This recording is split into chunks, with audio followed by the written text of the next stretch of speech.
Hello दोस्तों, नमस्कार। दिन भर की बड़ी खबर बिना देरी के बताएंगे, जहां सबसे पहले बताएंगे प्रधानमंत्री मोदी के अमेरिका में लैंड करने से पहले व्हाइट हाउस पहुंचे खालिस्तान समर्थक। क्या है वजह दोस्तों, क्या रहा कारण कि पीएम मोदी के अमेरिका में लैंड करने से पहले खालिस्तान समर्थकों को व्हाइट हाउस में एंट्री दे दी गई? क्यों अमेरिकी सुरक्षा अधिकारियों ने खालिस्तानी सिल्क अलगाववादियों से की मुलाकात? सबसे बड़ी ब्रेकिंग और एक्सक्लूसिव जानकारी बताएंगे दोस्तों। बताएंगे जो बाइडेन के साथ मोदी जी की बैठक हुई है, क्या रही बातचीत। साथ ही साथ भारत को खुश करने में जुट गई है अब यूनुस की सरकार। भारत को मनाने के लिए भेजेगी इतने टन मछलियां दोस्तों। तो वहीं बताएंगे अब निगाहें हैं लाल चौक पर। कश्मीर में बीजेपी कभी जीत नहीं पाई सीट, दूसरे चरण के मतदान में क्या होगा? सबसे पहले आपको विश्लेषित खबर बताएंगे। तो वहीं क्या शैलजा सुरजेवाला ज्वाइन करने वाले हैं भारतीय जनता पार्टी? इस नेता के जवाब से गर्मा गई हरियाणा की सियासत दोस्तों। एक से एक बड़ी खबर बताने वाले विस्तार से, बस आप वीडियो के अंत तक बने रहेगा। और खबरों में आगे बढ़ने से पहले निरंतर भारत में विकास होते हुए देखना चाहते तो वीडियो को लाइक करके, चैनल को सब्सक्राइब करके, बेल आइकन दबा के कमेंट में जय हिंद अवश्य कह दीजिएगा। बात करें पहली बड़ी खबर की, जहां प्रधानमंत्री मोदी के अमेरिका में लैंड करने से पहले व्हाइट हाउस पहुंचे खालिस्तान समर्थक। बता दें, प्रधानमंत्री मोदी अपने 3 दिनों के निर्धारित कार्यक्रम के लिए अमेरिका पहुंच चुके हैं, लेकिन उनके अमेरिका पहुंचने के कुछ ही घंटे पहले व्हाइट हाउस के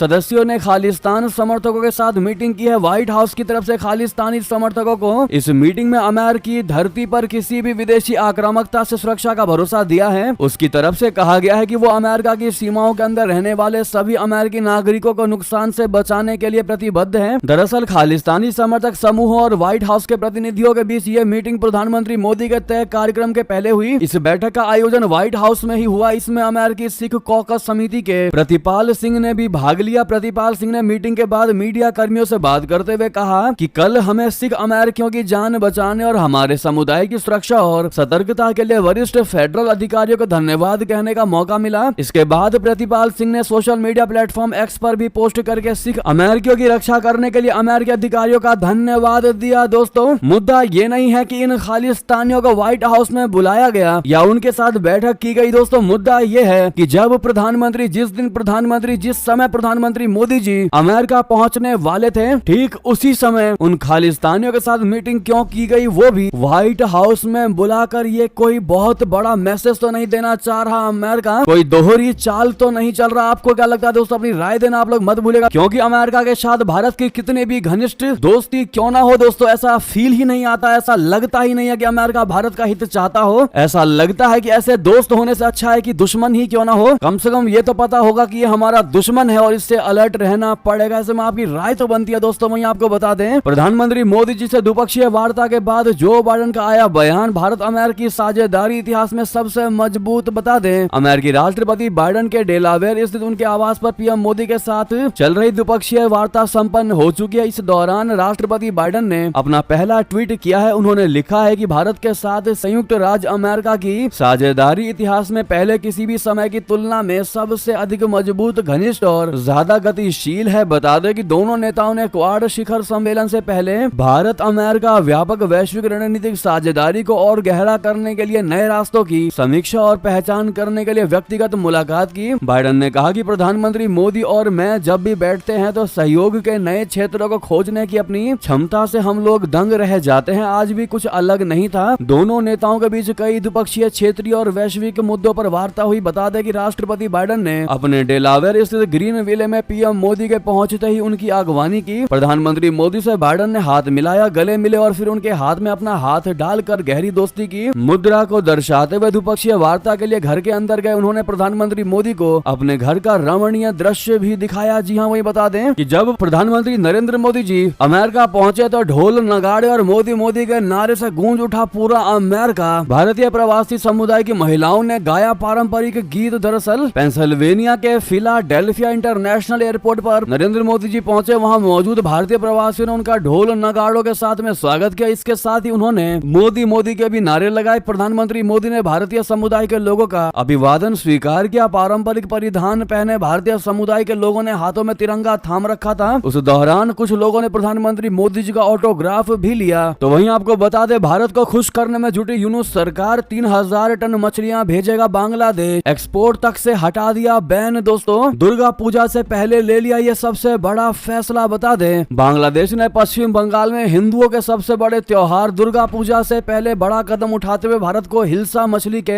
निर्यात को मंजूरी दी है। शनिवार को बांग्लादेश के वाणिज्य मंत्रालय ने एक विज्ञप्ति में इस बारे में जानकारी दी। ढाका ट्रिब्यून की खबर के अनुसार मंत्रालय ने भारत को 3000 टन हिल्सा मछली के निर्यात को मंजूरी दी गई है। इसके पहले मोहम्मद यूनुस के नेतृत्व वाली बांग्लादेश की अंतरिम सरकार ने हिल्सा मछली के निर्यात पर रोक लगा दी थी। विज्ञप्ति में कहा गया है कि वाणिज्य मंत्रालय ने आगामी दुर्गा पूजा के मद्देनजर भारत को हिल्सा मछली के निर्यात को मंजूरी दे दी है। हालांकि इसमें हिल्सा मछली के निर्यात की कीमत के बारे में नहीं बताया गया है। साल 2023 में दुर्गा पूजा के लिए 5000 टन हिल्सा मछली का निर्यात किया था। विशेषज्ञों का भी मानना है कि अगर इस बार हिल्सा न भेजी जाती तो इससे दोनों देशों के रिश्तों पर असर पड़ सकता था। पहले बांग्लादेश की अंतरिम सरकार ने साफ तौर पर कहा था कि वो इस बार दुर्गा पूजा के दौरान हिल्सा नहीं भेजेगी, लेकिन अब एन वक्त पर यह फैसला पलट दिया गया, जो दर्शाता है कि मोहम्मद यूनुस सरकार के तेवर भारत को लेकर नरम हो चुके हैं, जो ये दर्शाता है कि बांग्लादेश को उसकी औकात नजर आ चुकी है। जिस पर आपकी राय तो बनती है दोस्तों। वहीं आपको बता दें, कश्मीर में बीजेपी कभी जीत नहीं पाई सीट, दूसरे चरण के मतदान में क्या होगा, अब निगाहें लाल चौक पर। बता दें, जम्मू कश्मीर के दूसरे चरण के मतदान में कुछ ही दिन बचे हैं। ऐसे में सभी की निगाहें कश्मीर के दिल लाल चौक विधानसभा क्षेत्र पर टिकी हुई है। इस नई बनी सीट पर मुकाबला त्रिकोणीय है। भाजपा को उम्मीद है कि पहली बार वो कश्मीर के कारोबारी केंद्र में अपनी जीत दर्ज करेगी, लेकिन नेशनल कॉन्फ्रेंस और पीडीपी ताज को अपने पास रखने के लिए पूरा जोर लगा रही है। असल में जम्मू कश्मीर के इतिहास में कभी भी कश्मीर से कोई सीट नहीं जीतने वाली भाजपा इस बार लाल चौक विधानसभा क्षेत्र में अपना पूरा जोर लगा रही है, जिसे वो ताज मानती है। और अगर भाजपा जीत जाती है तो यह कश्मीर में उसकी उल्लेखनीय जीत होगी। लाल चौक से भाजपा उम्मीदवार और उनके कार्यकर्ताओं का मनोबल बढ़ाने के लिए खुद प्रधानमंत्री मोदी ने श्रीनगर में एक रैली की और लोगों को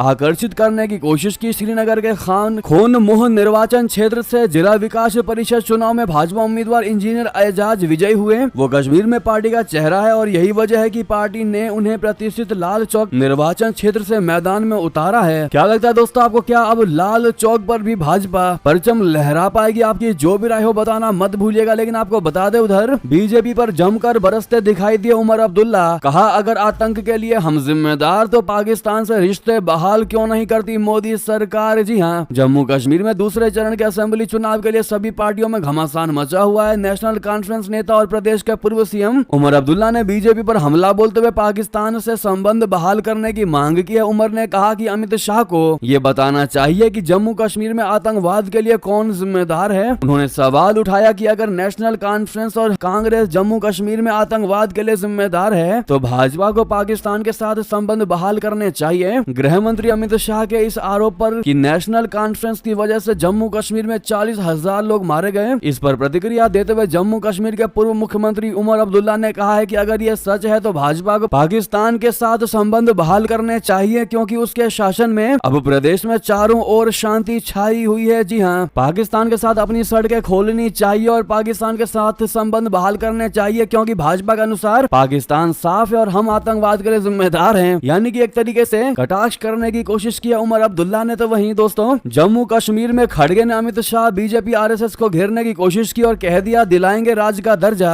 कश्मीर के लिए क्या किया इन्होंने, बता दें, कांग्रेसी अध्यक्ष मल्लिकार्जुन खड़गे शनिवार 21 सितंबर को जम्मू कश्मीर पहुंचे, जहां उन्होंने जम्मू कश्मीर के पूर्व डिप्टी सीएम और पार्टी उम्मीदवार तारा चंद के लिए प्रचार किया। इस दौरान खड़गे ने अमित शाह बीजेपी और आरएसएस को आड़े हाथों लेते हुए तीखा हमला बोला। मल्लिकार्जुन खड़गे ने कहा कि उनके यानी बीजेपी के पास कोई एजेंडा नहीं है। भाजपा और आरएसएस के नेता हमेशा कांग्रेस नेताओं की जुबान काटने की बात करते हैं। भाजपा के विधायक और सांसद कहते हैं कि आपका भी वही हाल होगा जो आपकी दादी का हुआ है। उनके खिलाफ कोई कार्रवाई क्यों नहीं की जा रही। खड़गे ने कहा कि राहुल गांधी को आतंकवादी भी कहा गया, लेकिन कांग्रेस पार्टी इनसे डरने वाली नहीं है। इतना ही नहीं, खड़गे ने कहा कि प्रधानमंत्री मोदी और केंद्रीय गृह मंत्री अमित शाह ने जो भी कहा है कांग्रेस पाकिस्तान के साथ बातचीत फिर से शुरू करना चाहती है, ये सब झूठ है। वे मुद्दों को भटकाना चाहते हैं। हम कभी बिरयानी खाने और उनसे गले मिलने नहीं गए। यानी कि दोस्तों, ऐसा लगता है कि इन विपक्षियों को चुनावी वादों के बजाय केंद्र की मोदी सरकार, केंद्र की बीजेपी सरकार को घेरने के लिए ही रैलियां करनी पड़ती हैं। इस पर आपकी राय तो बनती है। नेता का कार्य होता है अपने कामों को बताना या आने वाले समय में अगर वो जीतते हैं तो वो क्या कार्य करेंगे लोगों को बताना, बजाय इसके विपक्ष दोस्तों मोदी सरकार को घेरने में लगा हुआ है। इस पर आपकी राय तो बनती है। तो वहीं बता दें, जम्मू कश्मीर के किश्तवाड़ में आतंकवादियों और सुरक्षा बलों के बीच बड़ी मुठभेड़, जिसमें 2 से 3 दहशतगर्द अभी भी घिरे हुए हैं। बता दें, जम्मू कश्मीर के किश्तवाड़ स्थित छतरू इलाके में शनिवार को सुरक्षा बलों और आतंकियों के बीच मुठभेड़ शुरू हो गई है। बताया जा रहा है कि इलाके में 2 से 3 आतंकी घिर गए हैं। फिलहाल सेना और पुलिस ने पूरे इलाके की घेराबंदी कर दी है और सर्च ऑपरेशन चलाया हुआ है। इससे पहले शुक्रवार को भी दहशतगर्दों ने रियासी में भी अपने नापाक मंसूबों का अंजाम देने की हिमाकत की थी। आतंकियों द्वारा बीते 24 घंटे में यह दूसरा सबसे बड़ा दुस्साहस है। इससे पहले 13 सितंबर को राइजिंग स्टार कोर के जवानों ने खंडारा कठुआ में चल रहे ऑपरेशन में 2 आतंकवादियों को मार गिराया गया था। जवानों ने भारी मात्रा में हथियार बरामद किए थे। वहीं बता दें, अमेरिका ने उड़ाया दुनिया का पहला 6ठी पीढ़ी का विमान। परमाणु बम्बर B-21 की ताकत करेगी हैरान, कहीं भी कर सकेगा हमला। दोस्तों, अमेरिकी वायुसेना ने दुनिया के सबसे पहले 6ठी पीढ़ी के स्टील्थ फाइटर जेट की झलक पेश की है। यूएस एयरफोर्स ने परमाणु स्टील्थ बम्बर B-21 रेडर की परीक्षण उड़ान का वीडियो जारी किया है, जिसमें परमाणु बम्बर को एडवर्ड्स एयरफोर्स बेस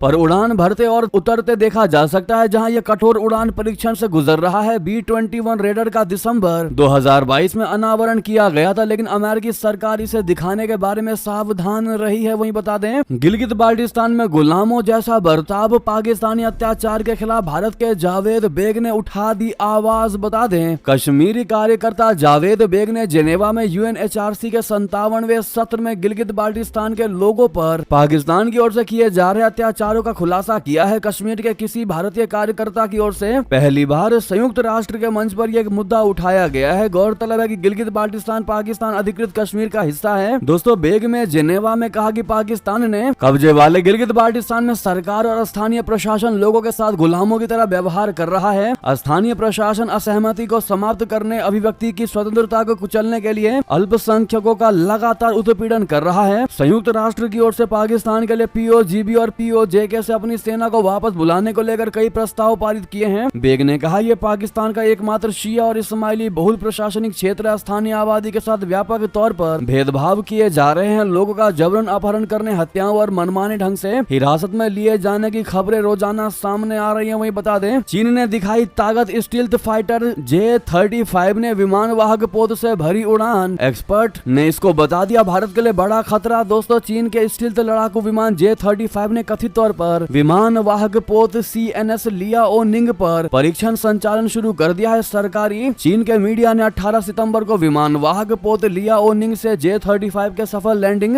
और टेक ऑफ की घोषणा की। यह पहली बार है जब चीन ने सार्वजनिक रूप से J-35 के विमान वाहक पोत से संचालित होने के बारे में जानकारी दी है। रक्षा विशेषज्ञों ने चेतावनी दी है कि इसकी संभावित तैनाती भारत की सुरक्षा के लिए खतरा पैदा करेगी। जी हाँ, वहीं बता दें, श्रीलंका में राष्ट्रपति चुनाव होते ही कर्फ्यू का बड़ा ऐलान। मतगणना के दौरान क्यों लिया गया यह फैसला? बता दें, श्रीलंका में राष्ट्रपति चुनाव के बाद अचानक कर्फ्यू लगा दिया गया है। इससे पूरे देश में हलचल मच गई है। राष्ट्रपति चुनाव के बाद किसी भी अप्रिय घटना को रोकने के लिए एहतियात के तौर पर श्रीलंका में कल रात 10 बजे से आज यानी रविवार सुबह 6 बजे तक कर्फ्यू लगा दिया गया था। श्रीलंका के राष्ट्रपति रानिल विक्रमसिंघे ने एक राजपत्र जारी करके कर्फ्यू का आदेश लागू किया। कर्फ्यू की घोषणा ऐसे समय में की गई है जब वोटों की गिनती चल रही है। अभी तक पहले नतीजे घोषित नहीं हुए हैं। एक अधिकारी के अनुसार राष्ट्रपति चुनाव में लगभग 75% मतदान रहने की संभावना है। दोस्तों, जो नवंबर 2019 में हुए पिछले राष्ट्रपति चुनाव में दर्ज 83% मतदान से कम होगा। तो वहीं बता दें, सिख वाले बयान पर राहुल गांधी ने दी सफाई, कहा भाजपा झूठ फैला रही है, मुझे चुप कराना चाहती है। दरअसल अमेरिका में अपने हालिया बयान के बारे में भाजपा पर झूठ फैलाने का आरोप लगाते हुए लोकसभा में विपक्ष के नेता राहुल गांधी ने शनिवार को सिखों से पूछा कि उन्होंने जो कहा उसमें क्या कुछ गलत है और क्या भारत ऐसा देश नहीं होना चाहिए जहां हर भारतीय बिना किसी डर के अपने धर्म का पालन कर सके। कांग्रेस के पूर्व अध्यक्ष ने कहा कि भारतीय जनता पार्टी उन्हें चुप कराने के लिए बेताब है क्योंकि वो सच्चाई बर्दाश्त नहीं कर सकती। दरअसल राहुल गांधी ने एक्स पर एक पोस्ट में कहा कि भाजपा अमेरिका में मेरे बयान के बारे में झूठ फैला रही है। मैं भारत और विदेश में रहने वाले हर सिख भाई बहन से पूछना चाहता हूँ, क्या मैंने जो कहा उसमें कुछ गलत है? तो वहीं आपको बता दें, दिल्ली में मंदिरों के बाद अब DDA दफ्तर, DTC बस अड्डे पर भी वक्फ बोर्ड ने ठोक दिया दावा। ग्राउंड रिपोर्ट में हुए हैरत अंगेज खुलासे। दोस्तों, वक्फ संशोधन बिल का प्रस्ताव आते ही वक्फ बोर्ड तिलमिला उठा है। इसे मुसलमानों के खिलाफ बताते हुए लोगों को लामबंद करने में लगा हुआ है। हालांकि साल 2019 में दिल्ली अल्पसंख्यक कल्याण बोर्ड की एक रिपोर्ट में जो दावे किए गए उसको देखकर तो यही समझ आता है कि ना खाता ना बही, वक्फ बोर्ड जो कह दे वही सही। जी हाँ, वक्फ यानी दान के नाम पर जमीन और संपत्ति हासिल करके वक्फ बोर्ड देश की तीसरी बड़ी प्रॉपर्टी का मालिक बन बैठा है। लेकिन लालच और साजिश की इंतहा देखिए कि दिल्ली के वक्फ बोर्ड राजधानी में मंदिर और हिंदू प्रॉपर्टी के साथ साथ DDA के दफ्तर, DTC बस अड्डा, यहाँ तक कि MCD के कूड़ा घर को भी अपनी प्रॉपर्टी बता रहे हैं। जी हाँ दोस्तों, इस पर आपकी राय तो बनती है, क्या वक्फ पर लिया गया फैसला सही है या गलत? बताना मत मत भूलिएगा। तो वहीं बता दें, वक्फ संशोधन बिल पर भड़काऊ भाईजान बन चुके हैं ओवैसी। उनके बयान से तो यही लग रहा है। दरअसल वक्फ संशोधन बिल के मुखालफत की चिंगारी को आग देने वाले असदुद्दीन ओवैसी ने एक नया राग छेड़ दिया है। बिल के नाम पर मुसलमानों की जमीन छीन जाने का नैरेटिव बनाने वाले ओवैसी साहब कल एक नई दलील देकर आए हैं। ओवैसी साहब कह रहे हैं कि इस बिल के पास हो जाने के बाद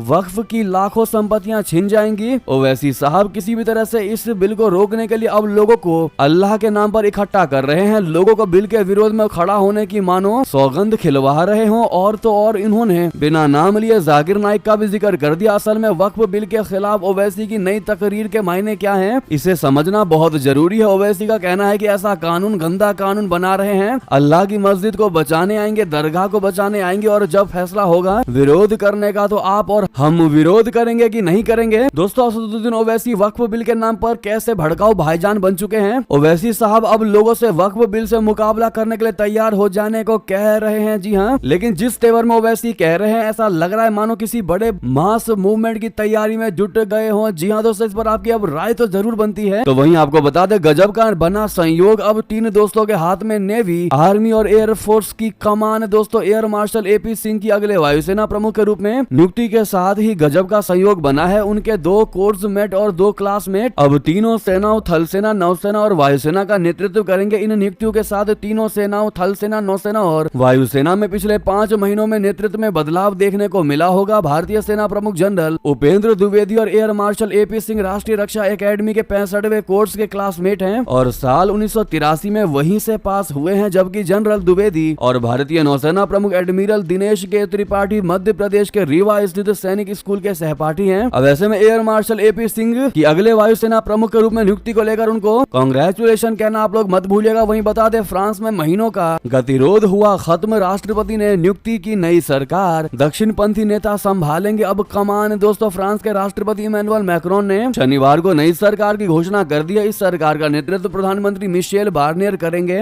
ये कदम संसदीय चुनावों के 11 हफ्तों बाद आया है, जिनमें किसी को भी स्पष्ट बहुमत हासिल नहीं हुआ था। राष्ट्रपति कार्यालय द्वारा ये जानकारी दी गई है। प्रधानमंत्री बार्नियर को 2 सप्ताह पहले ही नियुक्त किया गया था। उनका पहला बड़ा काम 2025 के बजट योजना को प्रस्तुत करना होगा। इस योजना का उद्देश्य फ्रांस की वित्तीय स्थिति को संबोधित करना है, जिसे बार्नियर ने इस हफ्ते बहुत गंभीर बताया था। ये नई सरकार दक्षिणपंथी झुकाव के संकेत दे रही है, जो मैक्रोन के पिछले शासन की तुलना में नीतियों में बदलाव की ओर इशारा करती है। वहीं बता दें, पाकिस्तान में फिर तेजी से फैल रहा है पोलियो। कई बच्चे हुए पीड़ित, कैसे 10 साल पहले ही वायरस मुक्त हो गया अपना भारत। बता दें, पाकिस्तान में इस वर्ष पोलियो के मामलों की संख्या बढ़कर 21 हो गई है। खैबर पख्तूनख्वा प्रांत में भी पहला मामला दर्ज किया गया है। साथ ही सिंध और बलूचिस्तान में 2 और बच्चों में इस बीमारी का पता चला है। ताजा मामलों में बलूचिस्तान के किला अब्दुल्ला जिले में 15 महीने के एक बच्चे, कराची के केमारी जिले में 3 साल के एक बच्चे और KP के मोहम्मद जिले में 9 महीने की बच्ची में पोलियो की पुष्टि हुई है। तो वहीं आपको बता दें, म्यांमार से मणिपुर में घुसे 900 कुकी उग्रवादी। राज्य के सुरक्षा सलाहकार ने किया सबसे बड़ा दावा। दोस्तों,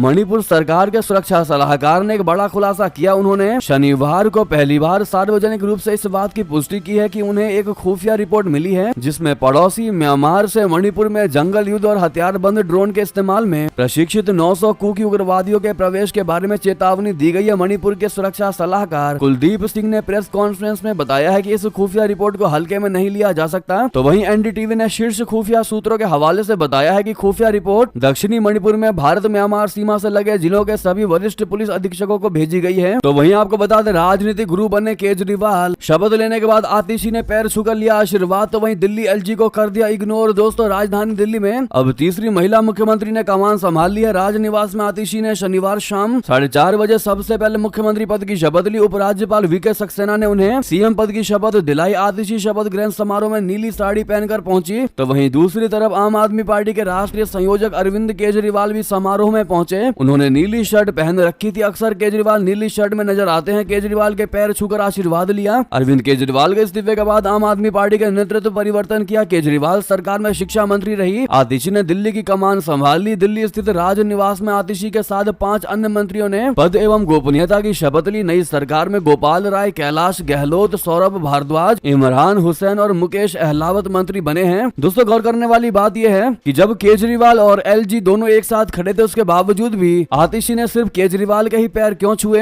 LG को इग्नोर क्यों किया। तो वहीं सबसे पहला बयान CM बनने के बाद आतिशी ने कहा कि केजरीवाल को फिर से CM बनाना है और हमारा यही लक्ष्य अध्यक्ष है। कॉन्फ्रेंस में आतिशी ने कहा कि मैं अपने गुरु और दिल्ली के बेटे अरविंद केजरीवाल का धन्यवाद करती हूँ जिन्होंने मुझे ये जिम्मेदारी दी है। तो वहीं आपको बता दें, क्या शैलजा सुरजेवाला ज्वाइन करने वाले हैं भारतीय जनता पार्टी? खट्टर के जवाब से गर्मा गई हरियाणा की सियासत। दोस्तों, हरियाणा विधानसभा चुनाव 2024 में कुमारी शैलजा और रणदीप सुरजेवाला को लेकर सियासत गर्मा गई है। दोनों के बारे में पूर्व सीएम मनोहर लाल खट्टर ने चौंकाने वाला बयान दिया है। दरअसल करनाल जब मीडिया ने पूर्व सीएम व केंद्रीय मंत्री मनोहर लाल खट्टर से सवाल पूछा गया कि क्या कांग्रेस सांसद कुमारी शैलजा और राज्यसभा रणदीप सिंह सुरजेवाला भाजपा में शामिल होने वाले हैं, इस सवाल के जवाब में खट्टर ने कहा कि यह संभावनाओं की दुनिया है और संभावनाओं से इनकार नहीं किया जा सकता। सही समय आने पर आपको सब पता चल जाएगा। दोस्तों, इससे पहले पूर्व सीएम मनोहर लाल खट्टर ने एक कार्यक्रम में कहा था कि बहन कुमारी शैलजा का कांग्रेस में अपमान हुआ है। हमने कई नेताओं को अपने साथ मिलाया है और हम तैयार हैं। उधर कुमारी शैलजा को बीजेपी में आने का ऑफर देने पर मल्लिकार्जुन खड़गे ने मनोहर लाल खट्टर को जवाब देते हुए कहा कि खट्टर अपना घर संभाले, हम सब एक हैं। खट्टर ने कहा कि शैलजा को गालियां तक दी गई और अब वो घर बैठी हैं। जी हाँ दोस्तों, ऐसे में क्या लगता है आपको? क्या वाकई में शैलजा और सुरजेवाला बीजेपी ज्वाइन करेंगे? तो वही बता दें, बीजेपी के ताबूत में आखिरी कील होगा महाराष्ट्र विधानसभा चुनाव का परिणाम। दोस्तों, सत्यपाल मलिक ने ये सबसे बड़ा दावा किया है। बता दें, पूर्व भाजपा नेता और कई राज्यों के राज्यपाल रहे सत्यपाल मलिक का भाजपा के खिलाफ हमला लगातार जारी है। मुंबई में एक कार्यक्रम को संबोधित करते हुए सत्यपाल मलिक ने कहा कि महाराष्ट्र चुनाव के परिणाम भाजपा के ताबूत में आखिरी कील के रूप में काम करेगा। इस कार्यक्रम सत्यपाल मलिक के साथ शिवसेना यूबीटी नेता संजय रावत और समाजवादी पार्टी के अबू आजमी समेत कई प्रमुख राजनीतिक दलों के नेता शामिल थे।